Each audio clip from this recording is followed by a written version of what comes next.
काल चक्र का बाप इससे पहले ना किसी ने सुनी, ना किसी ने देखी इतनी सटीक भविष्यवाणी। चाल चक्र। नमस्कार, बहुत स्वागत है आपका। आप देख रहे हैं चाल चक्र और मैं हूं आपके साथ शैलेंद्र पांडे। आज सावन की पुत्रदा एकादशी है और इस एकादशी पर संतान का वरदान बहुत सरलता से, बहुत आसानी से मिल जाता है। सावन की पुत्रदा एकादशी की महिमा क्या है, इस दिन का पूजा विधान क्या है और इस दिन कैसे प्रभु की कृपा प्राप्त होगी, आज इस विषय पर बात करेंगे। चाल चक्र में क्या खास बातें करेंगे, चलिए आपको बताते हैं। चाल चक्र में आज बात करेंगे सावन महीने की पुत्रदा एकादशी के बारे में। आज के दिन यानी पुत्रदा एकादशी के दिन संतान संबंधी हर समस्या कैसे दूर होगी, ये भी जानेंगे। इस व्रत को रखने के नियम क्या हैं, पूजा की विशेष सावधानियां क्या हैं, ये भी समझेंगे। इसके अलावा राशियों की सटीक भविष्यवाणी होगी आपके लिए और आप जान पाएंगे कि आज का शुभ पहर क्या है और भाग्य के दरवाजे में क्या निकलने वाला है। तो आज सावन की पुत्रदा एकादशी पर विस्तार से चर्चा करेंगे कि आखिर इसको पुत्रदा क्यों कहते हैं और इसके पीछे की मान्यताएं क्या हैं। लेकिन सबसे पहले आज का पंचांग। आज तिथि है श्रावण शुक्ल पक्ष की एकादशी तिथि। नक्षत्र है ज्येष्ठा नक्षत्र और ज्येष्ठा के उपरांत मूल होगा। चंद्रमा वृश्चिक राशि में संचरण करेंगे और वृश्चिक के उपरांत धनु राशि में चले जाएंगे। राहुकाल का समय दोपहर के 1:30 से तकरीबन 3 बजे तक और दक्षिण दिशा की तरफ यात्रा करने की आज मनाही है। बेहतर होगा कि आज दक्षिण दिशा की तरफ यात्रा ना करें। सबसे पहले जानते हैं कि एकादशी का जो ये व्रत है जिसके बारे में हम बात कर रहे हैं, ये इतना महत्वपूर्ण क्यों है, इतना इंपॉर्टेंट क्यों है और उसमें भी पुत्रदा एकादशी का महत्व क्या है, पुत्रदा एकादशी की महिमा क्या है। बहुत सारे व्रत हम अपनी परंपरा में रखते हैं। कुछ लोग वार का व्रत रखते हैं, सोमवार, मंगलवार, बृहस्पतिवार, शनिवार, जो भी रखते हैं। और बहुत सारे लोग नवरात्र का, प्रदोष का व्रत रखते हैं। इन सब व्रतों में सबसे ज्यादा जो इंपॉर्टेंट व्रत है, सबसे ज्यादा जो महत्वपूर्ण व्रत है, वो एकादशी का व्रत है। एकादशी का व्रत इसलिए महत्वपूर्ण है क्योंकि बाकी व्रत रखने का प्रभाव शरीर पर पड़ता है, लेकिन एकादशी व्रत रखने का प्रभाव शरीर और मन दोनों पर पड़ता है। एकादशी का व्रत नियमित रूप से रखने से मन की चंचलता समाप्त होती है, मन की मुश्किलें निश्चित रूप से दूर होती हैं। शरीर तो शुद्ध होता ही है, लेकिन मन की जो चंचलता है, मन की जो कठिनाइयां हैं, मन की जो मुश्किलें हैं, वो भी निश्चित रूप से दूर हो जाती हैं। एकादशी का व्रत रखने से धन और आरोग्य की प्राप्ति भी होती है। व्यक्ति को आसानी से धन की प्राप्ति होती है, व्यक्ति स्वस्थ होता है और खास तौर से जो हार्मोन्स की समस्या है, महिलाओं में, बालिकाओं में हार्मोन्स की प्रॉब्लम थोड़ी ज़्यादा पाई जाती है, वो हार्मोन्स की समस्या भी ठीक होती है। और जिन लोगों को मनोरोग हैं, मानसिक बीमारियां हैं, ये बीमारियां भी दूर होती हैं। मानसिक बीमारियों को दूर करने में, साइकोलॉजिकल प्रॉब्लम्स को दूर करने में ये एकादशी बेहद महत्वपूर्ण होती है, बहुत इंपॉर्टेंट होती है।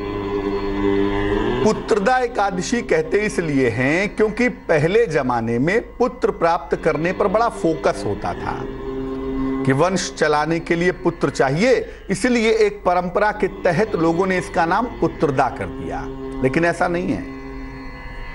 ये जो व्रत है, ये जरूरी नहीं है कि पुत्र ही प्रदान करे। ये जो व्रत है, ये जो एकादशी है, ये संतान प्राप्ति का महत्वपूर्ण व्रत है। संतान कैसी भी हो, पुत्र हो या पुत्री हो, उसके लिए ये बड़ा महत्वपूर्ण व्रत है। संतान प्राप्ति का व्रत है और अगर संतान की तरफ से कोई दिक्कत है, कोई समस्या है, तो उसके निवारण के लिए भी बड़ा महत्वपूर्ण है। तो चाहे वो संतान प्राप्ति का प्रश्न हो, चाहे वो संतान संबंधी समस्याओं के निवारण का प्रश्न हो, पुत्रदा एकादशी बेहद महत्वपूर्ण है, बहुत इंपॉर्टेंट है। अगर आज के दिन उपवास रखा जाए, व्रत रखा जाए और विधि विधान से पूजा की जाए तो संतान संबंधी हर चिंता और हर समस्या का निवारण हो जाता है। संतान प्राप्ति की जिनकी इच्छा है, संतान नहीं हो पा रही है, उनके लिए तो महत्वपूर्ण है ही, वो तो ये व्रत रखेंगे ही ताकि उनको संतान की प्राप्ति हो सके। लेकिन जिनको संतान है लेकिन संतान की तरफ से कोई दिक्कत है, संतान का स्वभाव अच्छा नहीं है, संतान का व्यवहार अच्छा नहीं है, संतान का स्वास्थ्य अच्छा नहीं रहता, संतान की उन्नति नहीं होती, ऐसे लोगों के लिए भी पुत्रदा एकादशी का व्रत रखना बहुत इंपॉर्टेंट होता है। एक बार और बता दूं आपको एक बात कि पुत्रदा एकादशी एक बार पौष के महीने में भी आती है, पूस का महीना जिसको कहते हैं, और एक बार सावन के महीने में आती है, जो आज है जिसकी हम बात कर रहे हैं। जो सावन का महीना है ना, वो प्रोडक्शन का महीना है, वर्षा की बूंदें हैं। आप देखें जगह जगह खर पतवार, घास फूस, तमाम पत्ते अपने आप प्रकट हो जाते हैं ना, अपने आप पेड़ पौधे जमने लगते हैं ना। प्रोडक्शन का महीना है, सृजन का महीना है, क्रिएशन का महीना है। पौष की पुत्रदा एकादशी महत्वपूर्ण है, लेकिन सावन की जो पुत्रदा एकादशी है जिसकी हम आज की बात कर रहे हैं, ये ज्यादा इंपॉर्टेंट है, ज्यादा महत्वपूर्ण है। तो अगर कोई व्यक्ति जिसको संतान की प्राप्ति नहीं हो पा रही है, आज के दिन पूजा उपासना करे, पूजा उपासना का विधि विधान रूप से पालन करे, तो निश्चित रूप से फायदा होगा, निश्चित रूप से लाभ होगा। और मामला जटिल बिल्कुल भी नहीं है, बहुत आसान सा तरीका है। थोड़ी सी प्रार्थना, थोड़ी सी श्रद्धा और थोड़ी सी भक्ति से अगर भगवान की उपासना करें तो संतान प्राप्ति का आपको वरदान मिलेगा। सबसे पहले जानते हैं कि पुत्रदा एकादशी का जो मामला है, इसके व्रत को रखने के नियम क्या हैं। आज जो लोग व्रत रखना चाहते हैं या जिन लोगों ने आज व्रत रखा हुआ है, वो किन नियमों का पालन करेंगे, किन बातों का ध्यान देंगे। पुत्रदा एकादशी का जो व्रत है, ये 2 प्रकार से रखा जाता है, बहुत इंपॉर्टेंट है, समझिए। 2 प्रकार से। एक रखा जाता है निर्जल, बिना जल पिए हुए, 24 घंटे जल वल कुछ नहीं पिएंगे, निर्जल उपवास रखेंगे। और फलाहारी या जलीय व्रत रख सकते हैं। दूसरा तरीका यह है कि फल खा लें, जल पी लें, दूध चाय आदि पी के व्रत रखें, लेकिन अन्न का प्रयोग नहीं करेंगे। अनाज बिल्कुल नहीं कि शाम को बढ़िया सामक के चावल की खीर बना ली, कुट्टू के आटे की पूड़ी बना ली, साबूदाने की टिकिया बना के खा रहे हैं और रात में कह रहे हैं कि बड़ा कठिन व्रत था। ये कोई व्रत नहीं है, ये साइकोलॉजिकली प्रॉब्लम है आपकी। मैंने पेट भी भर रहा है और व्रत भी है, शरीर भी नींद मांग रहा है और व्रत है। वाह भाई वाह, ऐसे व्रत की बात नहीं कर रहा मैं। या तो निर्जल व्रत रखें या तो फल और जल खा के व्रत रखें, ताकि शरीर जो है ना थोड़ा सा हल्का हो। जब हल्का होगा तो कंसंट्रेट करना, प्रार्थना करना, पूजा उपासना करना ज्यादा आसान होगा।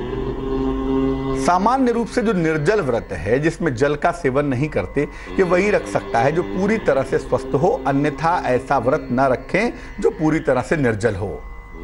अन्य कोई व्यक्ति है तो बेहतर यह है, पूरी तरह से अगर स्वस्थ नहीं है तो फलाहारी या जलीय उपवास रखिए। ज़्यादातर लोग फल या जल पर ही उपवास रखते हैं, क्योंकि 100% तो स्वस्थ कोई होता नहीं है, जल्दी मुश्किलें होती हैं कुछ ना कुछ। तो ज़्यादा अच्छा ये होता है कि जल और फल ग्रहण करके उपवास रखिए। और अगर आप उपवास नहीं भी रख पा रहे हैं तो कोशिश करिए कि कम से कम अन्न का सेवन ना करें। जल खा लें, जल पी लें, फल खा लें, दूध पी लें, चाय पी लें, शरबत पी लें, लेकिन अनाज के सेवन से जहां तक हो सके एकादशी के दिन बचना चाहिए। आज अनाज का प्रयोग नहीं करना चाहिए। संतान संबंधी मनोकामनाओं के लिए आज के दिन भगवान कृष्ण की या श्री नारायण की उपासना करनी चाहिए। भगवान कृष्ण तो भगवान कृष्ण है, नारायण माने भगवान विष्णु का एक नाम नारायण भी है। तो भगवान विष्णु की या तो उपासना की जाएगी या तो भगवान कृष्ण की उपासना की जाएगी आज के दिन, और उनसे प्रार्थना की जाएगी, उनसे अभ्यर्थना की जाएगी, उनसे निवेदन किया जाएगा कि संतान की प्राप्ति आसानी से हो सके। तो निश्चित रूप से संतान की प्राप्ति सरलता से, आसानी से आपको हो पाएगी। अब ये जानते हैं कि संतान की प्राप्ति के लिए आज क्या उपाय करना चाहिए। जिन पति पत्नी को तमाम प्रयासों के बावजूद संतान नहीं हो पा रहे हैं, कोई मेडिकल प्रॉब्लम नहीं है, कोई दिक्कत नहीं है, कोई समस्या नहीं है, फिर भी संतान की प्राप्ति नहीं हो पा रही है, तो क्या उपाय करना चाहिए? प्रातः काल सुबह सुबह पति और पत्नी संयुक्त रूप से ज्वाइंटली भगवान कृष्ण की उपासना करेंगे। पति पत्नी एक साथ संयुक्त रूप से भगवान कृष्ण की उपासना करें, या तो दिन में कर लें 12 बजे के पहले, और नहीं तो संध्या काल का जो समय है, रात्रि का जो समय है, उस समय भी उपासना की जा सकती है। भगवान कृष्ण को पीले फल, आम है, केला है, इस समय उपलब्ध है, पीले फूल, तुलसी दल, तुलसी के पत्ते 2 पत्ते और पंचामृत, दूध, दही, शहद, शक्कर और घी, ये मिला के पंचामृत बनता है, ये पंचामृत अर्पित करें। इसके बाद पति पत्नी संतान गोपाल मंत्र का जप करेंगे। चाहे तो पत्नी पढ़ ले, पतिदेव सुन ले, या पतिदेव पढ़ लें, पत्नी सुन ले, माने दोनों एक साथ तो नहीं पढ़ सकते क्योंकि एक साथ मंत्रों का राइम बैठेगा नहीं, तो पत्नी पढ़ ले पति सुन ले, या पति पढ़ ले पत्नी सुन ले, एक साथ बैठकर संतान गोपाल मंत्र का जप करें। मंत्र जप करने के बाद पति पत्नी संयुक्त रूप से एक साथ प्रसाद का सेवन करें। जो पीला फल अर्पित किया था, केला था या आम था, इसको ग्रहण करें, इसका सेवन करें। और अगर उपवास भी रख रहे हैं दोनों लोग, और दोनों लोग पवित्रता से, सात्विक भाव से पूजा उपासना करें, तो ज्यादा अच्छा होगा, ज्यादा फायदा होगा, बहुत ही सुंदर होगा अगर ऐसा किया जाए तो। और वो आज के दिन पति पत्नी दोनों को ही करना होगा। अगर संतान प्राप्ति की कोई कामना है, कोई अभिलाषा है आपकी, तो पति पत्नी दोनों ही ये उपाय करें, तभी जाके ज्यादा फायदा हो सकेगा। केवल पत्नी की ही जिम्मेदारी है, पत्नी ही करेगी, पति नहीं करेंगे तो उससे फायदा उतना ज्यादा नहीं होगा। अब सवाल यह है कि आज के दिन पूजा के दौरान कौन से मंत्र का जप किया जाए? संतान गोपाल मंत्र क्या है? तो चलिए देखिए स्क्रीन पर और नोट करिए आज के दिन किन मंत्र का जप करने से संतान की प्राप्ति आसानी से हो जाती है।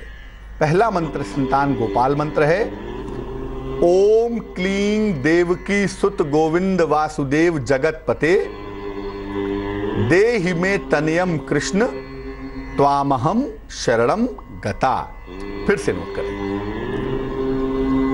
ओम क्लीं देवकी सुत गोविंद वासुदेव जगतपते देहि मे तनयम कृष्ण त्वामहम शरणम गता। ये मंत्र संतान गोपाल मंत्र कहा जाता है। हरिवंश पुराण का एक अंश है संतान गोपाल स्तोत्र, वहां से ये मंत्र एक्सट्रैक्ट किया गया है, वहां से ये मंत्र लिया गया है। ये मंत्र पति या पत्नी में से कोई एक जपेगा, तुलसी की माला से या चंदन की माला से, और जपने के बाद संतान प्राप्ति की प्रार्थना करेगा। दूसरा मंत्र, ओम क्लीं कृष्णाय नमः। ओम क्लीं कृष्णाय नमः ब्रह्मास्त्र मंत्र मानते हैं इसको, और ये अनुभूत प्रयोग है। ऐसा अनुभव भी कहता है मेरा कि अगर इस मंत्र का नियमित रूप से जप किया जाए तो संतान की प्राप्ति निश्चित रूप से बहुत आसानी से हो जाती है। इस मंत्र का जप आज के दिन करना चाहिए पति पत्नी को एक साथ बैठकर, और इसके बाद इस मंत्र को अगर लंबे समय तक पत्नी या पति दोनों जपते रहें, एक साथ ना जपें, अलग अलग भी जपें, लेकिन अगर दोनों लंबे समय तक ये मंत्र जपें तो संतान की प्राप्ति बेहद आसान हो जाएगी, बेहद सरल हो जाएगी। और जो मंत्र जपा जाएगा वो या तो तुलसी की माला पर जपा जाएगा या तो चंदन की माला पर जपा जाएगा।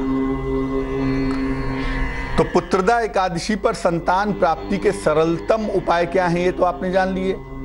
अब आपके लिए ये जानना भी जरूरी है कि संतान तो है, लेकिन संतान की तरफ से दिक्कतें हैं। संतान का डेवलपमेंट नहीं हो पा रहा, संतान आगे नहीं बढ़ पा रही है, तमाम तरह की दिक्कतें संतान को हो रही हैं, या संतान के जीवन में कठिनाइयां ज्यादा हैं, कष्ट ज्यादा हैं, तो क्या उपाय करेंगे?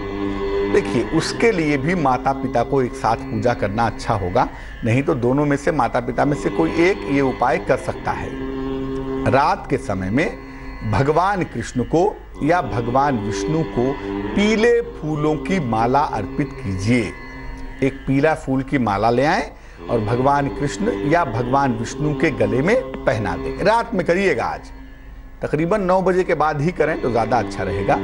और पीले फूलों की माला अर्पित करने के बाद एक पुस्तक आती है जिसका नाम है विष्णु सहस्त्रनाम। यस्य स्मरण मात्रेण जन्म संसार बंधनात् विमुच्यते नमस्तस्मै विष्णवे प्रभ विष्णवे। इसके स्मरण मात्र करने से ही जन्म और मरण के दास्ता से मुक्ति मिल जाती है। वो भगवान विष्णु हैं, उन्हें नमस्कार है। तो ये विष्णु सहस्त्र नाम का पाठ करना है और विष्णु सहस्त्र नाम का पाठ हिंदी में करना चाहे हिंदी में करें, संस्कृत में करना चाहे संस्कृत में करें। और पाठ करने के बाद प्रार्थना करिए कि आपके संतान के जीवन में जो भी असुविधा है, जो भी दिक्कत है, वो दिक्कत दूर हो जाए। तो आपके संतान के जीवन में अगर कोई दिक्कत है, कोई समस्या है, तो वो समस्या निश्चित रूप से दूर हो जाएगी। एक दर्शक जुड़ रहे हैं करनाल से, अंकित हैं हमारे साथ। अंकित से बात करते हैं। अंकित बताइए। हाँ पंडित जी नमस्ते। जी नमस्कार। हाँ मैं बेटी के बारे में पूछना है। मेरी बेटी का डेट ऑफ बर्थ है 29 अक्टूबर 2013। 29 अक्टूबर 2013। समय बताइए। हाँ समय है जी 1:31 AM। कहाँ पे जन्म हुआ है? करनाल का जन्म है जी। छोटी बच्ची है आपकी, क्या हो गया बच्ची को? हाँ बच्ची का ये है कि एक तो उसमें गुस्सा बहुत है और चिड़चिड़ी है, बात नहीं मानती है, और दूसरी बहुत बीमार रहती है। क्या नाम रखा है बच्ची का? मायरा है जी। मायरा जी। देखो, जो आपके बच्ची की कुंडली हमारे पास बन पा रही है, एक तो म अक्षर का जो नाम है वो सूर्य से जुड़ा हुआ नाम है, ठीक है ना। और सूर्य आपकी बच्ची की कुंडली में बेहद कमजोर है। ऐसी दशा में म अक्षर का जो नाम है, इसको रखने से चिड़चिड़ापन होना, गुस्सा होना, एग्रेसिव हो जाना, आंखें कमजोर हो जाना, ये सब समस्या देखो परेशान करेगी। इसलिए सबसे पहले तो नाम बदल दो। म अक्षर से नाम नहीं रखा जाएगा। इस बच्ची का नाम अ अक्षर से रखा जाएगा। ए फॉर एप्पल, ए अक्षर से नाम रखा जाएगा। या दूसरा अक्षर होगा एन फॉर नागपुर। एन अक्षर से या ए अक्षर से नाम रखने पे इसके स्वास्थ्य में, स्वभाव में इंप्रूवमेंट होने लगेगा। सिंह लग्न है इसका, राशि भी सिंह है और सूर्य नीचरस्थ है, नीच का सूर्य है शनि के साथ। ऐसी दशा में म अक्षर का नाम इसको नुकसान कर रहा है, नाम बदल दो आप। दूसरा ये है कि इस बच्ची को ज्यादा से ज्यादा पीले रंग के वस्त्र धारण करवाए जाए तो बच्ची की मुश्किल दूर हो जाएगी। बट जो ज्यादातर प्रॉब्लम पैदा हो गई है ना, वो पैदा इसलिए हो गई कि उस ग्रह का नाम रख दिया या उस ग्रह का अक्षर इस्तेमाल कर लिया जो ग्रह कुंडली में सबसे ज्यादा कमजोर है, और उसका नाम रखने से जीवन में दिक्कत होना बहुत स्वाभाविक है। गुड्डन जुड़ रही हैं हमारे साथ हरदोई से, उनसे बात करते हैं। बताइए जी। मेरे बेटे की डेट ऑफ बर्थ है 4 अक्टूबर 2007। समय बताइए। शाम का 4 बजे। कहाँ पे जन्म हुआ है? हरदोई में। पूछिए क्या सवाल है? सर एक तो उसका मन पढ़ाई में नहीं लगता है और चोट भी उसको बहुत ज्यादा लगती रहती है। मतलब ऐसा खेलता है कि मना करो नहीं मानता है, और कैसा क्या पढ़ाई में रहेगा, पढ़ाई में नहीं मन लगा रहा, बिल्कुल पढ़ाते हैं कैसा क्या किस लाइन में उसका करियर जाएगा। एक तो देखो बच्चा ठीक नहीं रहता, सर्जरी हो चुकी है उसकी अभी। एक तो आपका बच्चा बहुत छोटा है, इसलिए अभी से इसका मन लगने लगे, खूब सारी पढ़ाई करने लगे, थोड़ा सा मुश्किल दिखता है मुझे। अभी आपके बेटे की जो कुंडली हमारे सामने बन रही है वो कुंभ लग्न की बन रही है, राशि मिथुन है, महादशा शनि की, अंतरदशा बुध की। देखो बुध नवम स्थान में बैठा है, बुध काफी फेवरेबल भी है और सैटर्न से प्रभावित भी है। ऐसी दशा में शिक्षा की स्थिति बेहतर होगी, बच्चा जीवन में आगे जाएगा, इसमें कहीं कोई दो राय नहीं है। लेकिन जो इसके ऊधम है ना, जो परेशानियां हैं, वो अभी खत्म होने में समय लगेगा, 1 वर्ष लगेगा। अगले साल के अप्रैल के बाद, अप्रैल 2018 के बाद से इसकी चीजें इंप्रूव कर जाएंगी। अप्रैल 18 तक स्वास्थ्य का ध्यान रखने की आवश्यकता है। एक ओपल 5 से 6 रत्ती का चांदी के लॉकेट में काले धागे में शुक्रवार की शाम को आप पहनाइए, उससे लाभ होगा इसको। और लाल रंग के वस्त्र ये कम से कम धारण करेगा तो इसके लिए बेहतर रहेगा। एक ओपल पहना दें, लाल कपड़े कम पहनाइए, बच्चा ठीक है, भविष्य उज्जवल है, चिंता करने की बिल्कुल आवश्यकता नहीं है। वक्त एक छोटे से ब्रेक का है। ब्रेक के बाद आपके राशियों के सिलसिले की शुरुआत करेंगे और बात करेंगे टेलीफोन कॉल्स पर। भाग्य का दरवाजा और शुभ पहर भी मौजूद रहेगा। स्वागत है आपका ब्रेक के बाद। ब्रेक पर जाने के पहले हम आपको सावन की पुत्रदा एकादशी के बारे में बता रहे थे। अब हम बात करेंगे आपकी राशियों के सिलसिले की और जानेंगे कि आपकी समस्याएं क्या हैं, आपकी समस्याओं का समाधान करने की कोशिश करेंगे। लेकिन सबसे पहले स्वस्थ रहने की कुछ खास बातें निरोगी भाव में। अगर आप नियमित रूप से मस्तक पर या कंठ पर चंदन लगाते हैं, सुबह उठ के नहा करके पूजा वगैरह करने के समय अपने मस्तक पर या कंठ पर चंदन लगाएं, बाद में भले ही निकल जाए कोई बात नहीं। अगर आप ऐसा करते हैं नियमित रूप से तो कंसंट्रेशन को बढ़ाने में सहायता मिलेगी। इससे एकाग्रता बड़ी अच्छी हो जाती है, कंसंट्रेशन बहुत मजबूत हो जाता है। राशियों को समझने की शुरुआत करते हैं, जानते हैं कि आज किस राशि के लिए कैसा रहने वाला है दिन। लेकिन सबसे पहले उसमें जानते हैं मेष राशि का हाल। मेष राशि वालों के लिए संतान पक्ष बेहतर बना हुआ है, संतान पक्ष से सुख मिल रहा है, यात्रा के योग भी दिखाई दे रहे हैं, धन लाभ की संभावना भी बनी हुई है। शुभ रंग गुलाबी है और भाग्य है 40%। वृष राशि, परिवार में प्रसन्नता आएगी, जीवन साथी का सहयोग मिलेगा, संपत्ति का लाभ होता हुआ भी दिख रहा है। शुभ रंग बैगनी है और भाग्य है 98%। मिथुन राशि, किसी प्रिय मित्र से मुलाकात होगी आपकी, अचानक आर्थिक लाभ भी होता हुआ दिख रहा है। नौकरी में परिवर्तन के संकेत बने हुए हैं। शुभ रंग पीला और भाग्य होगा 54%। कर्क राशि, धन लाभ होता हुआ दिख रहा है, स्वास्थ्य आपका अच्छा बना रहेगा, हो सकता है कहीं घूमने जाएं, इसकी संभावना भी बनी हुई है।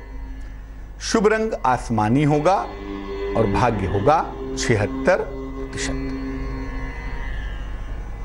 सिंह राशि, नौकरी में लाभ होता हुआ दिख रहा है, नया कारोबार इस समय शुरू हो सकता है, दांपत्य जीवन में भी सुधार होगा। शुभ रंग नारंगी है और भाग्य है 59%। कन्या राशि, धन के नुकसान से बचाव करें, वाणी पर नियंत्रण बनाए रखें, स्वास्थ्य का बहुत ख्याल रखें। शुभ रंग हरा होगा, ग्रीन होगा और भाग्य होगा 90%। तुला राशि, संतान प्राप्ति के योग बने हुए हैं, मान सम्मान मिलेगा आपको, प्रेम संबंध आपके दोबारा से शुरू होंगे। शुभ रंग सफेद है, व्हाइट है और भाग्य है 88%। वृश्चिक राशि, रुका हुआ धन आपको प्राप्त होगा, जीवन साथी के साथ तालमेल पर बहुत ध्यान दें, वाहन खरीद सकते हैं, इसकी संभावना बनी हुई है। शुभ रंग लाल है और भाग्य है 74%। धनु राशि, फिलहाल संपत्ति की खरीदारी ना करें, यात्रा की मनाही है, कारोबार पर ध्यान दें। शुभ रंग बसंती और भाग्य होगा 50%। मकर राशि, नया कारोबार शुरू होगा, सेहत आपकी अच्छी बनी रहेगी, विदेश यात्रा के योग भी दिख रहे हैं। शुभ रंग ग्रे होगा और भाग्य होगा 70%। कुंभ राशि, नौकरी में परिवर्तन बिल्कुल ना करें, वाणी पर नियंत्रण बनाए रखें, उपहार और सम्मान का लाभ मिलता हुआ भी दिख रहा है। शुभ रंग भूरा होगा और भाग्य होगा 54%।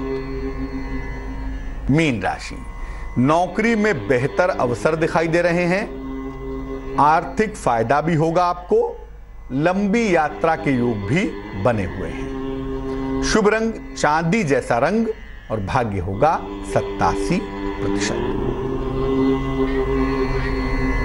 एक दर्शक जुड़ रही हैं, वानी है हमारे साथ, उनसे बात करते हैं। बताइए रानी जी। नमस्ते जी नमस्कार। मैं अपने पति के बारे में जानना चाहती हूँ। डेट ऑफ बर्थ क्या है उनकी? 24 जनवरी 1984। समय बताइए। सुबह 5 बजे। और कहाँ पे जन्म हुआ है? टूंडला। पूछिए सवाल क्या है। जी, मेरे पति के पिछले 1-1.5 महीने से जो बने हुए काम थे वो भी बिगड़ रहा है, और अगर वो कोई नया काम करने की सोचते हैं तो उन्हें किसी भी क्षेत्र से सफलता नहीं मिल रही है। देखो, आपके पतिदेव की जो कुंडली बन रही है, ये बन रही है धनु लग्न की और राशि बन रही है कन्या। आपके पतिदेव की कुंडली में जो ग्रहों की वर्तमान स्थिति है, जो प्रेजेंट पोजीशन है, उसके हिसाब से थोड़ी तो मुश्किलें अभी हैं ही, और वो मुश्किलें इनको परेशान कर रही हैं। अभी के लिए मैं आर्थिक स्थिति को अगर कहूँ तो ये बहुत अच्छा मामला नहीं है। तकरीबन फरवरी 2018 तक समय बहुत अच्छा नहीं है। तो फरवरी 2018 तक थोड़ा पैसे रुपए को लेके, काम को लेके थोड़ी मुश्किलें हो सकती हैं, लेकिन फरवरी 18 के बाद से इनकी चीज़ें बेहतर हो जाएंगी। इसमें चिंता करने का कहीं कोई सवाल नहीं है।